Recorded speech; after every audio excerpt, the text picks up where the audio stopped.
Proverbs chapter 3, verse 6.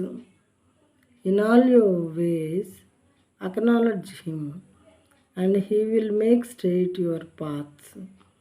నీ ప్రవర్తన అంతటి యందు ఆయన అధికారమునకు ఒప్పుకొనుము, అప్పుడు ఆయన నీ త్రోవలను సరళము చేయును. నీ ప్రవర్తన అంతటి యందు, in all your ways acknowledge him.